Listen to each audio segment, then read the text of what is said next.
어디서나 사람은 살고 있었고 어디서나 죽음과 슬픔은 있었다. 지위가 높거나 낮거나 가난하거나 부유하거나 죽음은 따지지 않는 보통 선거였고 평등 선거였다. 이봐, 아가씨, 여기가 하장막이라는 거 몰라? 설마 죽으러 온 것은 아니겠지? 인간 껍데기 소각장이란 말이야. 무섭지도 않아? 저 숲에서 귀신 울음소리가 들려온단 말이야. 다시 한 번만 되돌려 받을 수만 있다면.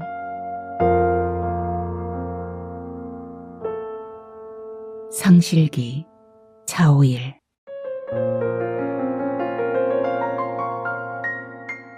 언덕에서 내려다 보이는 도시는 가까이서 보는 것보다 훨씬 더 아름다웠다.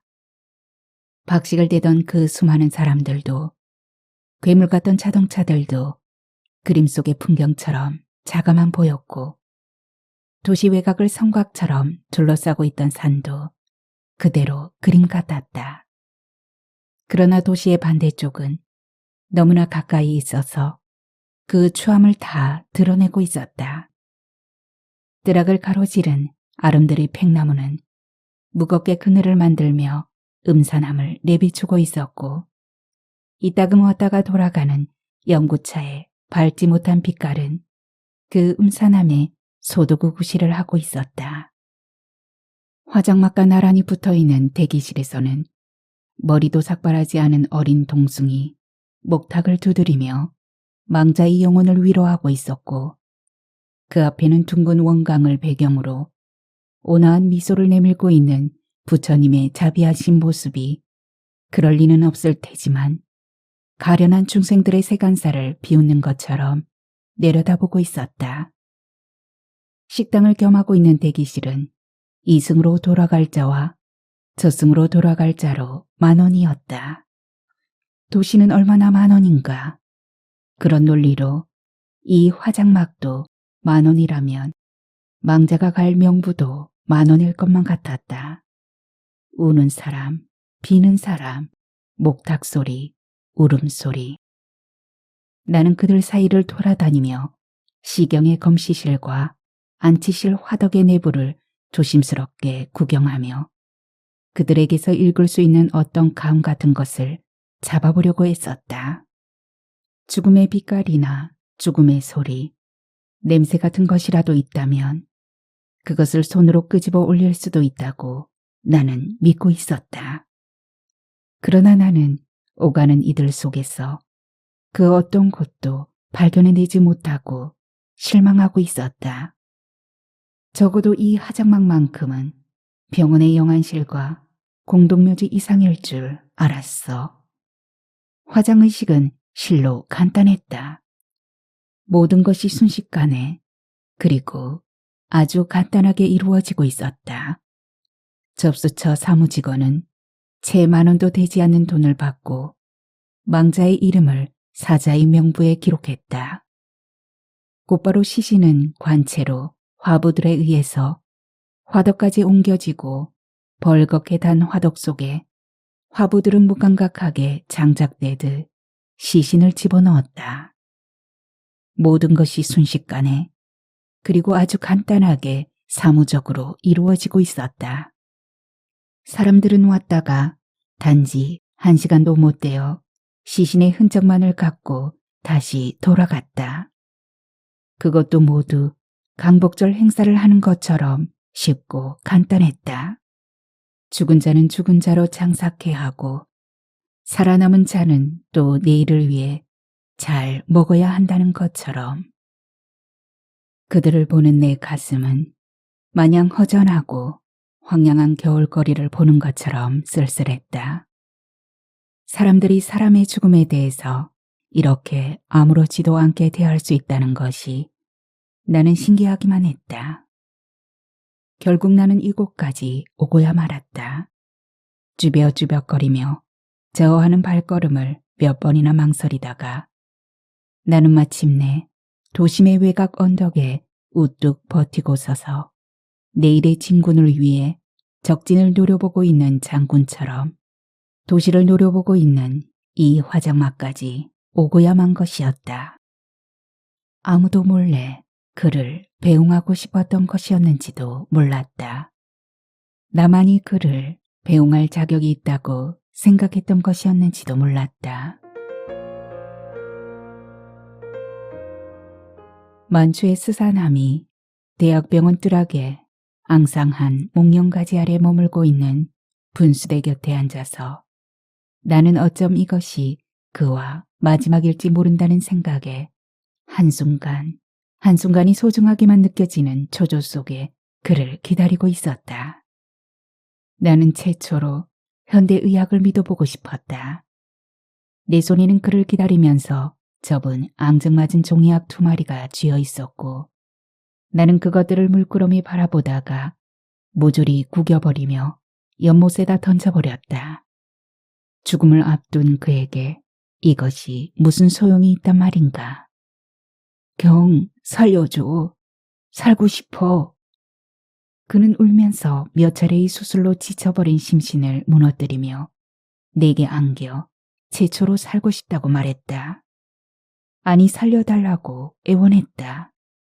그의 식구 누군가가 와서 수술에 동의를 하면 그는 곧 또다시 수술대 위에 올려질 것이고 아마 곧 죽게 될 것이다. 영, 살 수 있어요. 용기를 잃지 마세요. 나는 그의 깡마른 눈만 퀭하게 남은 얼굴을 바라보며 어쩌지 못해 그의 2 손을 마주잡고 그를 측은한 시선으로 바라보았다. 고마워. 날 기쁘게 해주려는 거. 그렇지만 이젠 그런 위로의 말 안 해도 돼. 너무 늦었어. 그는 자신의 감정이 내배인 행동이 수치스러웠는지 내 시선을 피하다가 끝내 눈물을 흘렸다. 인간이 이렇게 연약할 수가 있다니. 나는 그가 지금 이 순간에도 죽음을 향해 남보다 몇 배 빠른 속도로 질주해 가고 있다는 현실감이 먹어오자 막막해져서 견딜 수가 없었다. 망할 놈의 도박. 닥터조는 오자마자 화가 난 사람처럼 풀썩 주저앉으며 낙심해했다. 한참 동안 먼 산을 보며 소리 죽여 우는 모습이 눈에 역력했다. 순간 영은 불현듯 내가 생각해도 놀랍도록 벌떡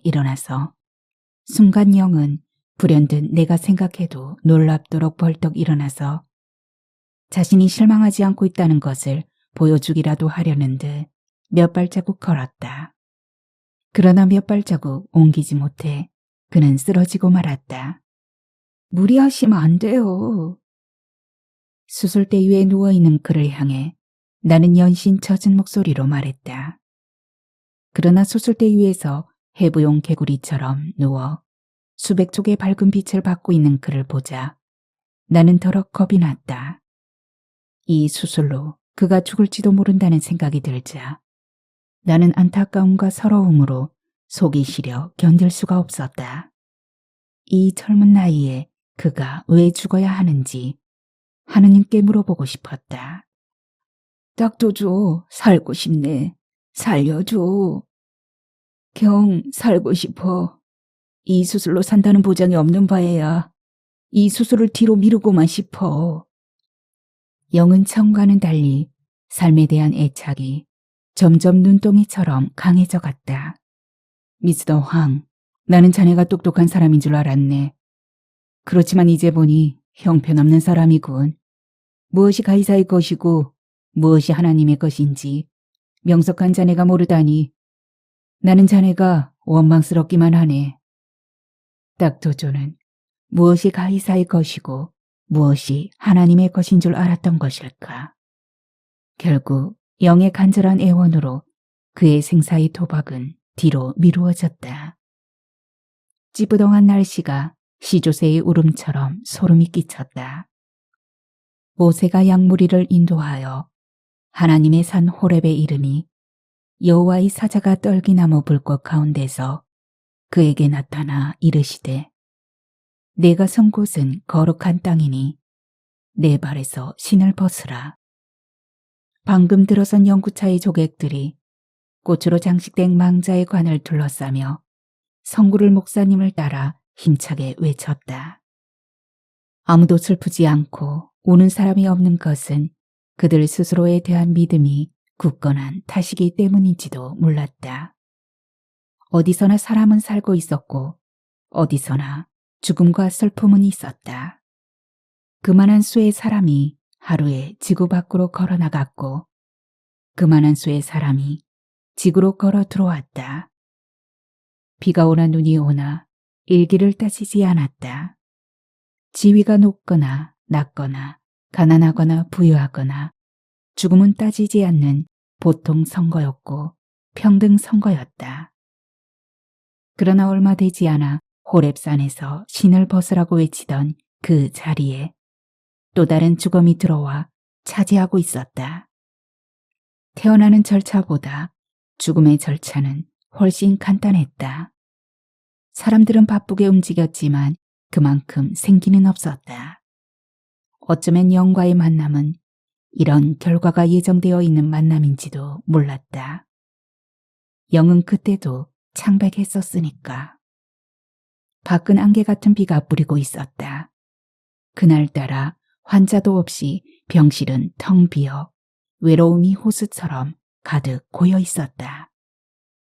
나는 2층 병원 휴게실에 앉아서 이 며칠간 계속되는 수술로 지친 심신을 아무렇게나 내던지며 도시의 문지대처럼 박식을 대며 오고 가는 사람들을 눈여겨보고 있었다. 어제도 윤 박사는 맡아서는 안 될 한 사람의 환자를 맡아가지고는 수술에 실패하고 말았던 것이었다. 홧김에 그는 그의 방에 틀어박혀 꼼짝도 하지 않았다. 그 엄청난 고독이 두려운 것이 아니었어. 다만 난 자신이 없었어. 내일 성불을 하여 피 안에 든다 하여도 그게 무슨 소용일까? 모름지기 사람들과 어울려 살면서 번식하고 생육해야 하는 것을 나는 이미 그때 철저하게 깨달았어. 나는 하산할 것을 결심했지. 그때 왜 엉뚱하게도 죽음을 알기 전까지는 집에 돌아오지 않겠다고 작정하고 집을 나갔던 삼촌이 아직도 눈에 선한 둥근 얼굴에 도수 높은 안경을 쓴 모습으로 환속하면서 했던 말이 생각났는지 몰랐다. 그러나 며칠간 계속된 수술에서 나는 이 작은 나이에 연거푸 2번씩이나 죽음을 보아야 했고 그 바람에 심신이 풀어질 대로 풀어져 지쳐 있었다. 그러다가 나는 한순간 소스라치지 않으면 안 되었다. 바로 그가 지나가고 있었기 때문이었다. 나는 순간 생각도 없이 아래층으로 내려가 병원 문을 열고 지나가는 사람이 쳐다보는 것도 아랑곳하지 않고 영, 선생님 하고 외쳤다. 그는 여고 때 우리 학교의 첫 발령을 받고 온 신출내기 교사였다. 그는 오자마자 썩 호감가게 생긴 이국적인 인상으로 우리 여고생들의 흔히 가질 수 있는 감정들을 혼자 독차지했다. 2년 뒤 그는 아쉽게도 그가 원했던 서울로 가버렸다. 우리 속상한 아이들은 그런 그를 꽤나 원망했다. 내가 굳이 서울에 있는 대학을 지원했던 것도 그에 대한 그리움 때문인지도 몰랐다. 아니, 어떻게 된 거야? 그는 나를 보자 단박 알아차리고 병원으로 들어왔다. 저 인턴 중이에요. 뭐? 그는 한눈에 단박 놀라는 표정이었다. 단발머리 시골 계집애가 당돌하게 의과 대학생이라니. 나는 그의 눈에 들기 위해 어지간히 바지런을 떨어야 했다. 공부를 잘해야 했고 얼굴 치장도 남다르게 하지 않으면 안 되었다. 그래도 내 노력과는 달리 눈길을 주지 않는 그를 보고 공부를 하다가도 한참 동안 속이 상해야 했다. 여고생에 흔히 있을 수 있는 감정이겠지만 그에 대한 내 감정은 통속 소설 속의 얘기처럼 조숙한 감정 그 이상이었다. 한날은 그가 와이셔츠를 빨아입지 않고 왔기에 나는 그가 나에게 관심을 보여주지 않는 것이 얄미워서 어머 선생님 와이셔츠 소매에 때가 자들자들해요. 무슨 남자가 그래요? 숙녀들에 대한 모독이에요. 하고 일부러 호들갑스럽게 말했다. 아이들이 웃었다. 그 말을 받고 나는 그의 얼굴이 빨개지거나 무한해질 것을 기대하고 동그랗게 눈을 뜨고 빤히 그의 얼굴을 쳐다보았다. 그러나 그는 내 기대와는 달리 너무나 태연스럽게 그리고 장난기 어린 얼굴로 경이는 아직 숙녀가 아니야.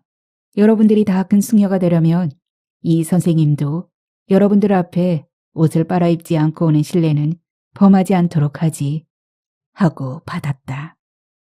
나는 기대한 것과는 다른 결과에 어이가 없고 그의 능글능글한 처사가 밉지 않아서 그만 웃어버리고 말았지만 그가 나를 어린애로 보고 있다는 사실이 또다시 분이 나서 견딜 수가 없었다.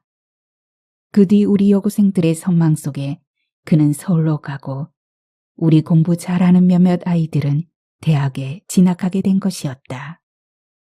그 뒤 그가 박사과정을 밟고 있다는 소식을 들었다.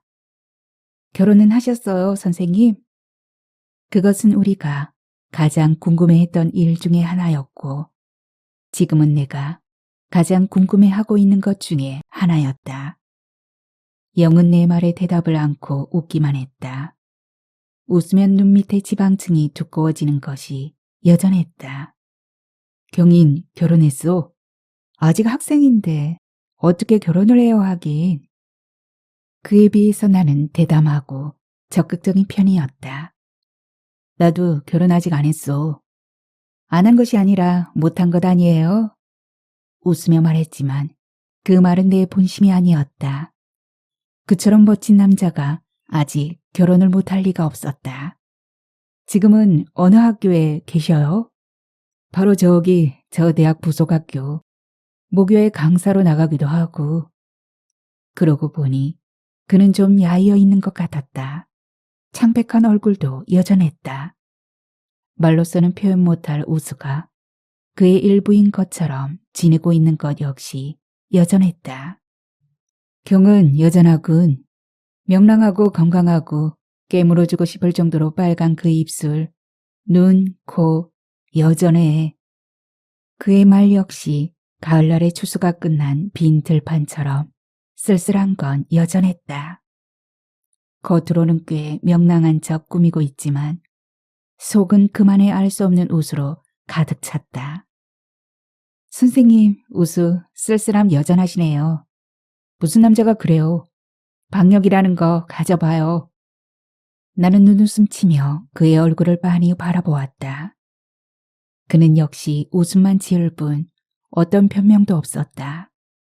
그러나 알 수 없었던 것은 그의 얼굴이 안 그래도 창백한 얼굴이었는데 창백한 모습이 전보다 더욱 창백해 보인 것이었다. 어디 아프세요? 아니, 그는 늘 그랬다. 내가 선생님 배너 보셨어요? 하고 물어도 아니, 그럼 교회는 나가보셨어요? 하고 물어도 아니, 감정이라고는 눈꽃만큼도 닮지 않은 건조한 목소리로 말했다. 마치 이 세상의 모든 것을 부정하기 위해서 태어난 사람처럼. 수련회 생활이 고달프지 않아? 눈코 뜰 새 없어요. 인터만 마치면 그만 병원에 나갈래요. 그래, 여자에게 의사만큼 더 상이직이 있을 수 있을까? 그는 꽤 쓸쓸하게 말했다. 순간 나는 그의 주변에 심상치 않은 일들이 벌어지고 있는 것은 아닐까 생각했다. 그의 말이 너무도 공허하고 허전했기 때문이었다. 선생님, 우리 나가요. 오늘 마침 병원에 급한 환자가 없어요. 아니, 일주일 중에 오늘 같은 날은 환자가 없는 날이에요. 그는 순순히 내 말을 들었다. 우리는 먼저 생각도 없이 아무데나 걸었다.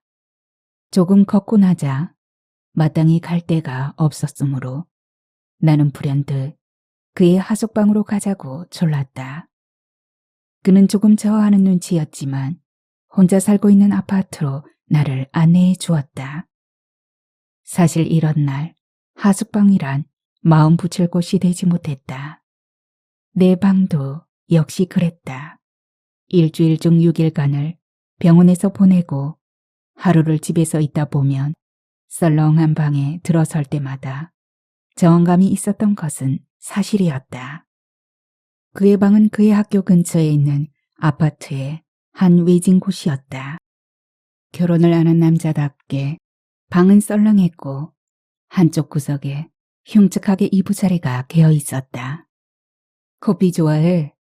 네, 뭐든 주세요. 뭐든 줄 게 없어, 커피 말고는.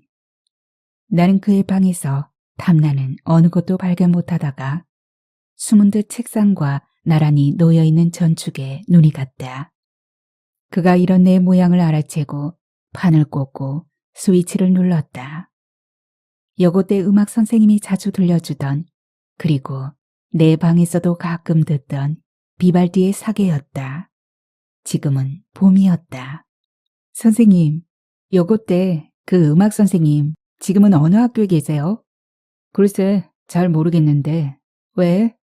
전 알아요. 그 선생님이 얼마나 선생님을 좋아했는지 알아요. 그는 웃기만 했다. 그를 좋아했던 그 음악 선생님은 항상 내게도 불편한 관계였고, 나는 내가 그 음악 선생님보다 다리가 길지 못하다는 것을 항상 저주해왔다. 그날 나는 단지 그의 너대평 남짓한 하숙방에서 커피를 한 잔 마시다가 돌아왔다. 내 집까지 바래다 주겠다는 것을 잔인하게 저어하며 내 연락처도 병원으로 한정했다. 왜 그랬는지 모른다. 다만 나는 어쩐지 그와의 관계가 매끄럽지 않을 것 같다는 생각이 들었고, 그 끝은 불행할 거라는 생각 때문에 그에게 내 속을 다 열어주어서는 안 될 것 같았기 때문이었다. 화덕이 있는 근처에는 사람이 얼씬도 하지 않았다. 화장막 건물을 보노라면 내가 마치 사라진 제국의 한 성회당에 와 있는 느낌이었다. 알고 보면 혼이 빠져나간 사람의 껍데기를 청소하는 그런 곳이었지만, 멀리서 보면 신비와 호기심으로 신밧드에 나는 양탄자를 타고 하늘로 오르는 환상마저 가질 수 있을 정도로 이슬람 양식의 도움이 돋보이는 동양식과는 다른 이질적인 건물이었다.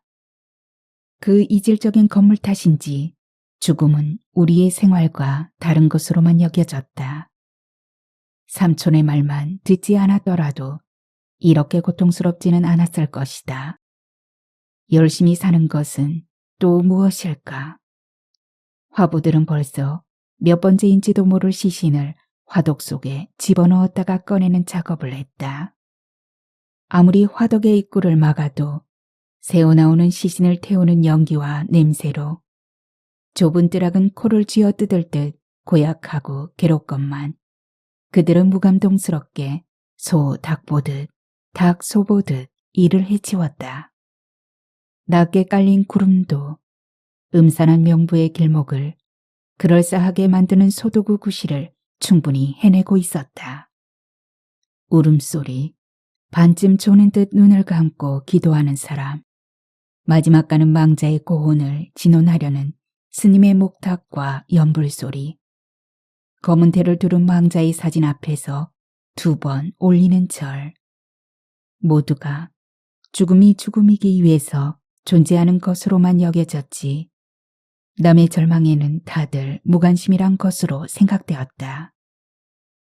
영을 만난 이후 우리는 서로가 끌리는 마음에 자주 만났다. 나는 그가 말을 자주 안 한다고 시큰둥해서 말했다.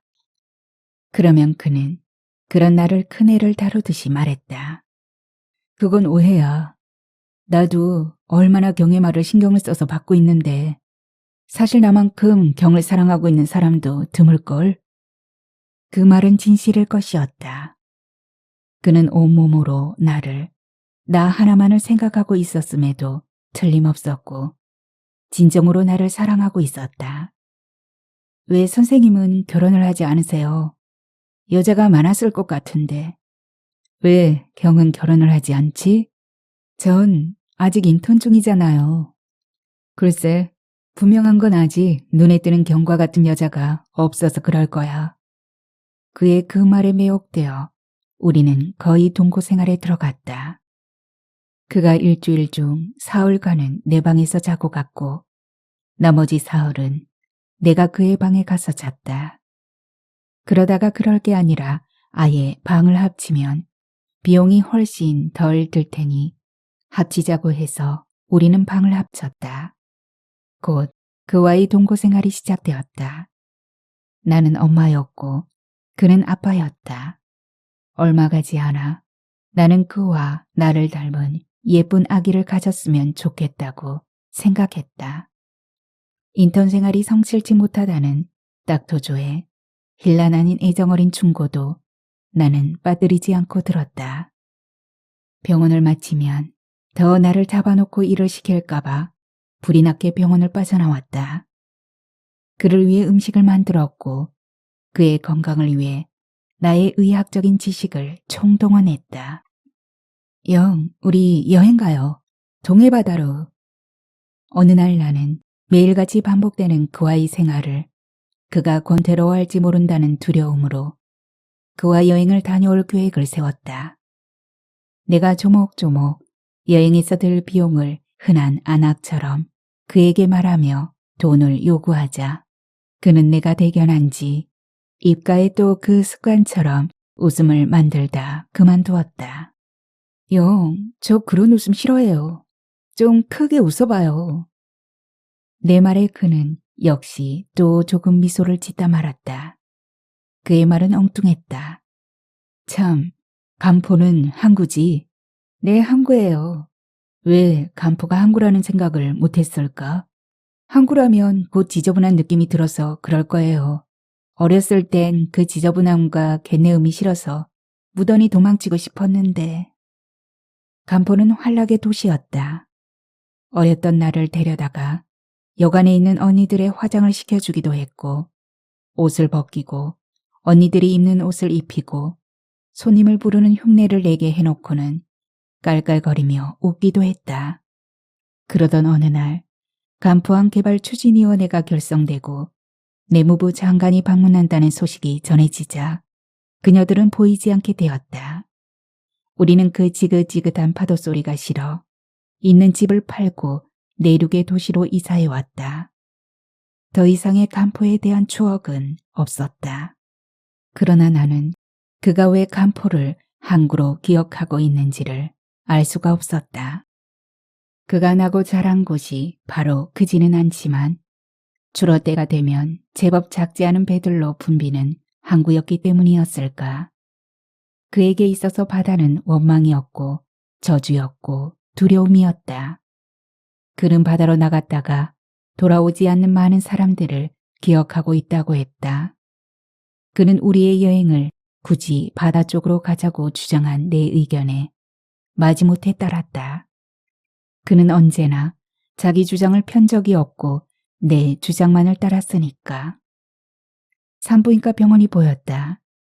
차가 한 대 지나다닐 수 있는 골목길이라면 어디서나 볼 수 있는 것이 산부인과 병원이고 교회라던 그의 말이 생각났다. 탄생과 죽음을 한 장소에서 볼 수 있다는 것이 신기했다. 그러나 나는 그 어디에서도 죽음의 그 무엇을 발견해내지 못하고 절망하고 있었다. 그 동해 바닷가에서의 한 주일은 그의 존재가 얼마나 소중한가를 확인해준 나날이었다. 바닷가 한 허름한 산장에서 장애하게 지던 나귀를 그와 함께 바라보다가 문득 느껴지던 그에 대한 사무치던 그리움. 못 먹는 술과 안주 삼아 낙지회를 시켜놓고 좀 저속해 보이려는 그의 생활인으로서의 노력. 두 컵의 맥주를 앞에 놓고 두 눈의 별빛이 담뿍 채워질 때까지 마주 바라보던 일. 그의 이국적인 풍모가 어느새 비누내를 풍기며 내 입술 위로 다가왔을 때 나는 그가 비로소 두 눈이 늘 젖어 있다는 것을 알 수 있었다. 나는 웃지 않는 그를 위해 웃음을 만들려고 많은 이야기를 쫑알거렸다. 그가 쫑알거리지 않는다고 쫑알거렸다. 때때로 모든 것이 순식간이고 아주 간단하게 끝나버리는 수술실의 차가움이 그의 따뜻한 등허리로 인해 눈 녹듯 녹아내리는 것을 느꼈다. 그가 고기를 잡아오면 나는 흔한 안악이 되어 밥을 짓고 국을 끓였다. 그는 언제나 서툰 내 모양을 보고는 싫지 않은 그 특유의 미소를 짓고는 했다. 그에게는 그런 내가 대견하게만 보였던 모양이었다. 꽤 익숙한데 아직 훈련 중이에요. 아니야, 훈련은 논산에서나 받는 거지. 여긴 엄연한 동해 바닷가야. 게다가 지금은 싱싱한 여름. 경처럼 건강한 여인에게 꼭 어울리는 곳이지. 그래, 마음껏 솜씨를 뽐내봐. 그래도 물고기 하나 제대로 못 죽여요. 아니야, 경인 퍽 익숙해. 그리고 많이 어른스러워, 나보다도 더. 아직 어른이 아닌걸요. 아기도 없는데. 나는 아기를 갖고 싶다는 강한 욕망을 그에게 넌지시 내보였다. 그를 닮은 예쁜 애를 낳을 수만 있다면 나는 틀림없이 그처럼 이상과 꿈을 사랑하는 소년으로 만들리라. 그 말에 그는 한동안 내 속마음을 읽으려는 듯 빤히 내 얼굴을 바라보다가 측은하게 내뱉었다. 넌 건강하지 못해. 언제 죽을지도 몰라. 아마 그가 자신이 죽을지도 모른다는 예감을 말했더라면 그것이 처음이었을 것이다. 그리고 내가 그의 죽음을 내다볼 줄 아는 해안이 있었더라면 적어도 그 말을 나는 그냥 흘려 지나치지는 않았을 것이다. 그러나 누가 자기의 앞날을 죽음으로 생각한단 말인가. 저 잘 알잖아요. 제가 당돌한 계집애라는 거. 난 생활적이지 못해. 생활에 가난한 난 아웃사이더일 뿐이야. 그렇지만 영은 무한히 넓은 가슴을 가지고 있잖아요. 그리고 까만 머리칼. 세상살이는 감상이 아니야. 알고 있어요. 그래서 이렇게 멀리 떠나온 거 아니에요. 남들처럼. 그는 생활에 가난한 자신 있는 사람이 아니었다. 그처럼 마음이 고와서는 늘 손해만 보고 살아가기에 알맞았다. 매사에 심각하고 감상적인 그가 왜 로댕의 조각이 아닌지 모르겠다. 고래사냥이라도 해야 할까봐 어디에서 많이 듣던 소리 같아요. 우리는 깔깔거리며 웃었다. 동해바다에서 이틀밤을 보내고 우리는 산으로 들어갔다. 오대산 월정사 말사의 한 비구니는 죽는 날만을 기다리고 있었다. 그 비구니를 위해서 시중드는 아이는 뺨에 검은 점이 둥그렇게 난 해맑은 소녀였다. 어린 나이에 산에 들어와 사는 것이 그는 가엾기만 하다고 혀를 찼다. 영도 익숙하잖아요. 혼자 사는 거. 아니야, 사람은 사람 가운데서 커야지. 저건 어린아이에 대한 학대야. 누가 교육자가 아니랄까 봐서 그의 눈으로는 매사 이런 남들의 불쌍하고 가련한 처지밖에는 보이지 않는가 보았다. 폭포 아래 있는 산신각을 찾았을 때 음선하게 몰려들던 뜻모를 낯선 절박감, 물컹하게 고여들던 외로움, 사방이 우울하게 그늘 내려진 수목으로 인해 숨이 칵칵 막혔다. 좀 더 오르자 사람의 손길이 닿지 않은 설익은 으름과 머루가 지천으로 널려 있었다.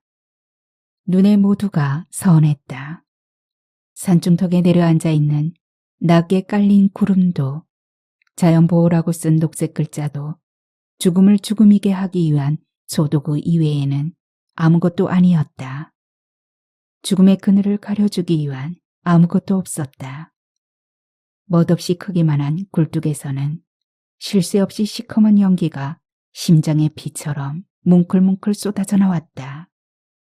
사람들은 저마다 눈살을 찌푸렸고 말하는 것이 죄를 짓는 것이라도 되는 듯 침묵을 지켰다. 연기는 낮게 깔린 구름 밖으로 빠져나가지 못하고 음산하게 뜨락을 맴돌았다. 한 안하게 통곡하는 소리가 시조새의 울음처럼 화장막의 공기를 소름 끼치게 갈라놓았다.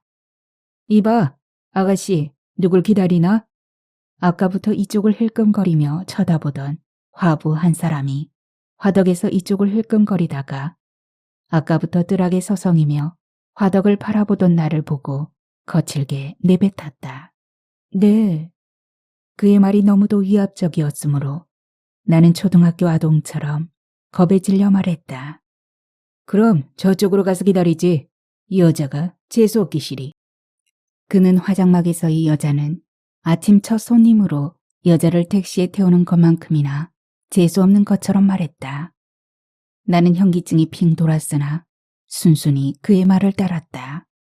화부의 얼굴은 죽음의 공포로 가득해서 시퍼렇게 멍이 들어 있었다. 자리를 옮기자 화장막에 가려 보이지 않던 새로운 모습이 눈에 들어왔다. 화장막 뒤는 나지막한 야산이었다.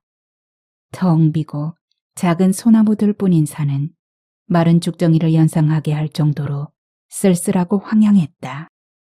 쓰레기장에는 국회의원이 보냈다는 검고 흉측스러운 조화가 생생하게 버려져 있었다. 화장막 한쪽에 창고처럼 조그맣게 서 있는 것은 시체 대기실이었다. 검붉은 피자국이 문 밖에 묻어 있어 악마의 집을 연상케 했다. 온유함 천일기도 도량에는 천일기도를 드리는 사람들로 만원이었다. 빨갛고 파란 원색의 등상복을 입은 남녀들이 몇 푼의 돈을 부처님 앞에 올려놓고 얌체처럼 소원을 이루어 달라고 빌었다. 뻔뻔한 것이 어차피 인간일 바에야 나도 그를 졸라서 그들처럼 몇 푼의 돈을 얹어놓고 복을 달라고 빌었다. 무슨 생각을 하며 절을 올렸어? 빨리 우리 아기가 태어나게 해달라고 빌었어요. 무슨 생각을 하며 절을 올렸어요?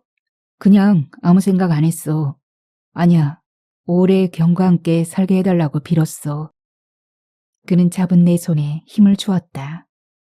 우리의 여행은 기차를 타고 갔다가 배를 탔고 그리고 돌아올 때는 강릉에서 비행기를 탔다. 비행기 안에서 그는 사기 같은 하얀 이를 드러내며 오래간만에 소년처럼 환하게 웃었다. 그러나 그를 보내는 이 순간 이런 기억들이 무슨 소용이란 말인가. 그는 다만 이 세상에 나온 흔적마저 깨끗이 지워버리기 위해 이제 차례를 기다리고 있는 것이 아닌가. 나는 가슴을 막아오는 답답함으로 차마 발걸음을 떼어놓지 못하고 있었다. 비가 몇 방울 들고 있었다. 산 꼭대기는 모양마저 달라지고 낮게 깔린 구름으로 사방은 선염된 것처럼 몽롱했다. 먼 도심은 완전히 구름과 습기로 보이지 않았다. 화장막은 명부를 연상하리만큼 으스스했고 더욱 환상적으로 변해가고 있었다. 굴뚝 연기가 사라지지 않고 있는 것을 보면 주검은 줄에 엮은 마른 굴비처럼 한없이 이어질 듯하고 굴뚝의 연기는 끝없이 올라 구름과 연결되어질 듯했다. 나는 펼쳐져 있는 이 죽음의 파편들로부터 무엇인가 자꾸만 끄집어내려고 했었다. 다시 한 번만 영의 생명을 되돌려 받을 수만 있다면. 나는 목마르게 생각했다. 그 가을에는 그의 대학 추억이 깃든 관악산에 올라 상수리를 땄다. 학교에 다녀온 아이들은 오자마자 저마다 앞치마를 둘렀다. 반짝반짝 빛나는 상수리는 동전으로 빛나 보이고 상수리 밑둥치를 커다란 돌로 쿵쿵 울리면 상수리가 우르르 떨어졌다. 아이들은 일제히 달려들어 상수리를 주었다. 상수리 목을 만들어 팔면 얼만큼의 돈이 생긴단다. 낙엽이 쌓인 오솔길을 따라 걸으면 어김없이 상수리를 줍는 아이들과 마주쳤다. 아이들은 우리에게서 옥수수 팝콘을 얻어갔고 우리들은 아이들에게서 상수리가 반짝반짝 빛나는 10원짜리 동전으로 보이는 것을 배웠다. 어디선가 까치 울음소리가 들려왔다. 산토끼도 보였다. 산토끼를 잡으려다 칡넝쿨에 넘어진 적도 있었다. 더욱 심처 속으로 들어갔다. 밤나무 냄새가 코를 찔렀다. 하늘을 바라보았다. 저만큼 하늘 한가운데서 밤이 아람을 벌린 채 매달려 있었다. 지게 몽둥이로 밤나무 가지를 후려쳤다. 떨어진 밤송이를 한 발로 누르고 뾰족한 나무 끝으로 밤송이 껍질을 갈기갈기 벗겨내었다. 밤을 한 대나 넘게 땄다. 오면서 반대는 부속 학교 아이들에게 나누어 주었고 반대쯤은 가지고 와 삶아 먹었다. 그 순간만큼은 인간은 고독한 존재라는 철인의 말을 비웃고 싶었다. 돌아오는 길에 나는 그의 등에 엎여 행복에 겨워 그의 귀에다 대고 살짝 어떤 꿈을 가졌더랬냐고 물어보았다. 처음에 그 꿈은 드럼통에조차 담을 수 없을 정도로 큰 것이었을 테지만 다음에는 소추로 그 다음에는 주전자에 담아도 남을 정도로 점점 작아질 것이다. 아무튼 나는 그의 꿈은 사춘기 소녀의 환상적인 꿈 못지않은 꿈을 가지고 있을 것이라고 생각했다. 꿈? 글쎄, 나 같은 사람에게 꿈이 있었으려고. 또 그런 소리, 영이 어때서요? 영만한 사람이 또 어디 있을까요? 자기 자신을 위해서 좀 살아봐요. 글쎄, 경의 꿈은 무엇이었지? 전 의사가 되는 것이 꿈이었어요.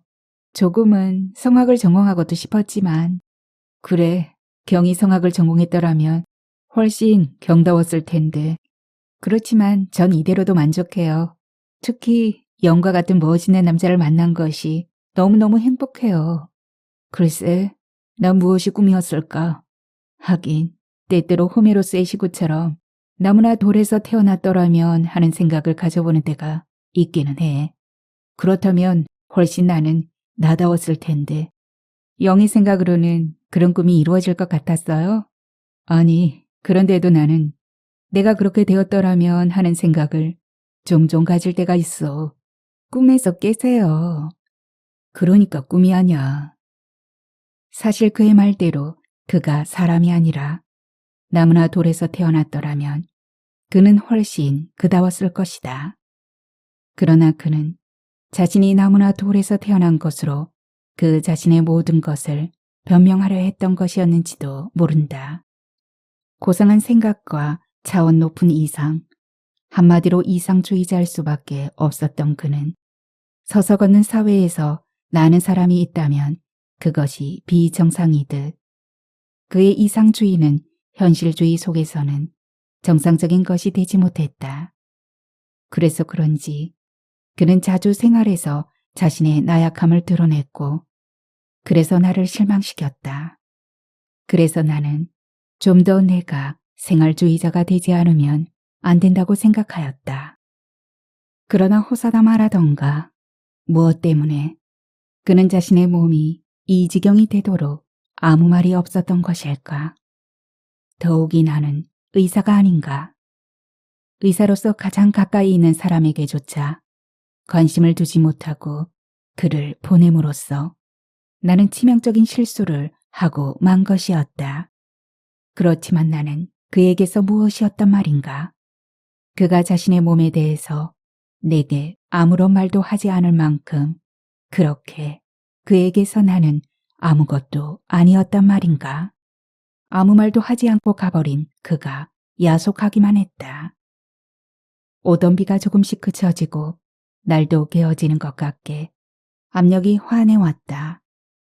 벌써 내 앞으로는 10여 대 이상의 망자를 실은 장의차가 왔다가 돌아갔고 나는 음산함과 추위로 장단지와 얼굴에 파랗게 소름이 돋는 것을 느꼈다. 어디선가 우울한 공기를 뚫고 죽음을 부르는 마왕의 소리가 들려오는 것 같았다. 그렇게 생각이 들자 정말 그런 것 같았다. 착한 아가, 너의 모습 탐이 난다. 나의 말을 잘 들어. 같이 가자. 이봐, 아가씨. 아까부터 뭘 그렇게 멍청하게 앉아있어? 할 일 없으면 집에 가라고. 얘의 그 하부가 사람의 시신을 태운 찌꺼기를 받는 긴 철판을 쓰레기장으로 옮기다가 이쪽을 힐끗 쳐다보더니 다시 참견했다. 나는 외면하며 몸을 움직이다가 주위의 몸을 부르르 떨었다. 이봐 아가씨, 아직도 못 만났어? 설마 죽으러 온 것은 아니겠지. 며칠 전에도 얼간이 같은 녀석이 찾아와서 자신을 화덕 속에다 구워달래나. 미친 자식이지. 알고 보니 정신병원에서 도망쳐 나온 놈이라더군. 화부는 내가 떠나지 않고 있는 것을 보자 갑자기 마음이 초조해지는지 비약된 생각을 한 모양이었다. 내가 그때 학생처럼 정신 이상자라고도 생각한 모양이었다. 내가 아무 반응이 없자 그는 멋쩍은 듯 빗자루를 들고 안으로 들어가 버렸다. 이봐 아가씨, 여기가 하장막이라는 거 몰라? 인간 껍데기 소각장이란 말이야. 무섭지도 않아? 비 오는 날 밤에는 저 숲에서 귀신 울음소리가 들려온단 말이야. 시신의 허접 쓰레기를 다시 받아가고 나오면서 또 그 하부가 나를 보고 소리쳤다. 나는 못 들은 채 그를 외면했다. 쓰레기를 버리고 오면서 이번에는 그가 내 곁에 가까이 다가오면서 말했다. 보아하니 돈 것 같지는 않은데 이건가? 그는 손가락으로 벙어리 흉내를 내었다. 그래도 나는 아무 말 없이 그를 외면했다. 한 번 더 말하는데 말이야. 여긴 사람의 시신을 태우는 곳이야. 한번 구경하는 건 괜찮지만 매일같이 이곳에서 일을 해봐. 나중에는 내가 소각되어지는 착각에 빠진다고. 소름이 쫙 끼쳐. 그러고 보니 그의 입에서 술래가 확 끼쳤다. 그들도 맨정신으로는 이 일을 못하는지 일을 끝낼 때마다 망나니처럼 술을 먹어야 하는 모양이었다. 죽음은 인간의 그 전부였다. 겨울을 며칠 앞두고 지저분하고 불쾌한 비가 추적추적 내리는 날이었다. 학교를 다녀온 영은 갑자기 고통을 호소했고 내 앞에 무너져 내렸다. 이마 위에 갑작스럽게 맺혀지는 땀방울이 심상치 않음을 느끼게 해주었다. 갑자기 그의 얼굴은 민중혁명 속의 인물처럼 고통스러워하고 있었다. 그는 고통을 이겨내려고 혼신의 힘을 다하고 있는 것 같았다. 나는 나도 모르게 의사로서의 직업의식을 드러내 조심스럽게 그의 고통의 부위를 찾았고 순간 직감적으로 떠오르는 생각으로 나는 불안해했다. 그것은 말기의 암 증세에서 나타나는 것과 다르지 않았기 때문이었다. 그리고 닥터조의 의아 속에 피뽑기, 종합진단, 며칠 후 아니나 다를까 닥터조가 나를 조용히 불러 심히 나무랬다. 그는 너무도 심하게 말더듬이처럼 더듬었다. 나는 닥터윤이 꽤 똑똑하고 현명한 여자로 알았는데 알고 보니 형편없는 전응하더군. 저 지경이 되도록 옆에서 뭘 했어. 데리고 집에 돌아가. 돌아서는 그의 눈에서 이슬이 반짝 빛났다. 수간호사 언니도 눈물 졌다. 그녀는 나와 그의 사랑에 적극적인 공감을 표시해 주었고 쉰을 넘긴 그녀의 얼굴에는 다 이해한다는 표정이 들어있었다. 나는 흐느꼈다. 그것은 수선 못할 그의 인생이 가여워서뿐만 아니라 내 치명적인 실수로 그를 보내게 되는 한 부족한 여인으로서의 자책감 때문이었다. 나의 애원으로 그는 검고 긴 수술대 위에 올라 누워 마지막 희망 없는 수술을 맞이했고 그 뒤로 의식을 잃는 고통의 날이 계속되었다. 내가 왜 이런 고통을 겪어야 하는지 모르겠어. 날 살려주든지 빨리 죽게 내버려 두든지 해. 고통을 참을 수 없어. 간간히 의식이 들면 그는 어린애처럼 보채듯이 말했다. 한 차례의 수술이 더 필요했지만 그의 완강한 겁으로 태어나여 참혹하게 맞던 주말. 그는 내게 자신의 의지로 그의 마지막 봉사인 양 여행을 제의해왔다. 우리는 똑같이 우리가 인연을 맺을 수 있었던 옛 도시의 교정을 떠올렸다. 철진한 교정에는 때늦게 여고생들이 신사임당 상 앞에서 졸업사진을 찍느라 무리져 있었다. 그림을 그리던 인근 대학의 미술과 학생들이 그들 때문에 한옆으로 비켜섰다. 그렇지만 교정은 쓸쓸했다. 가을은 단풍이 드는가 싶으면 낙엽기가 되었다. 낙엽기가 되는가 싶으면 또 겨울이 되었다. 저녁 무렵 보금자리를 찾아드는 풋새처럼 오솔길을 찾아들면 낙엽 더미에 발목이 푹푹 빠졌다. 영과 나는 그것이 재미있어 일부러 낙엽이 많은 데만 골라다녔다. 낙엽 속에서는 풋풋한 개합 냄새가 났다. 겨울날 두엄 곁에서 나는 그런 냄새가 났다. 벌써 두 다리는 마비되어 움직이지 않은 그를 억지로 그의 요구대로 끌며 우리는 우리의 추억이 깃든 여기저기를 돌아다녔다. 여행을 다녀온 다음 날 그의 몸은 무리를 한 탓인지 불덩이처럼 달아올랐고 고열로 신음했다. 그의 인사불성은 이틀을 더 견디었다. 그 이후 그의 생전의 기억은 더 이상 없었다.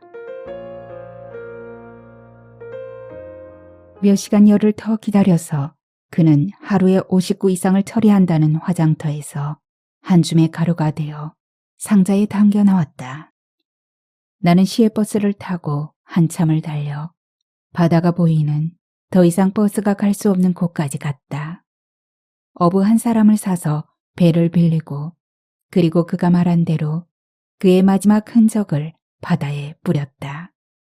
어부가 내 이런 하는 양을 보고 의아하다는 듯 고개를 갸웃거렸다. 돌아오는 길에 나는 인근에 조그맣고 바다를 바라볼 수 있는 한 암자로 갔다. 그리고 마지막 그를 위한 기도를 올렸다. 절에서 돌아오자 나는 짐을 꾸렸다. 그리고 일주일간의 정처 없는 여행을 떠났다. 채 피워보지도 못하고 참혹하게 끝나버린 애정을 깔깔하게 씹으며 나는 그의 생각으로 참 많이 울었다. 그의 아기를 갖고 싶다는 희망마저 무참히 사라져버린 나는 자주 외로움으로 비틀거리지 않으면 안 되었다. 왜 어린 나이에 이 고통을 맛보게 하는 것인지 따지며 울부짖었다. 먼저 가버린 그가 한없이 야속하고 원망스럽기만 했다.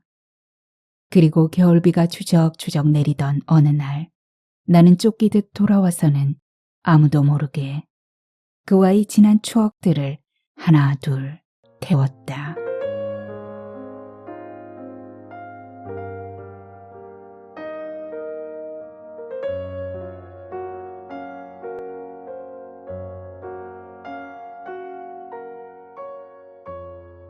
안녕하세요, 여러분. 하루하루 소리를 담다 하소담입니다. 오늘은 차오일 작가님의 상실기 보내드렸습니다. 오늘도 하소담의 소설로 긴 시간 함께 해주셔서 감사합니다. 오늘은 여기까지 들려드리고요. 또 다음 소설 준비해서 오겠습니다. 편안한 밤 되십시오. 감사합니다.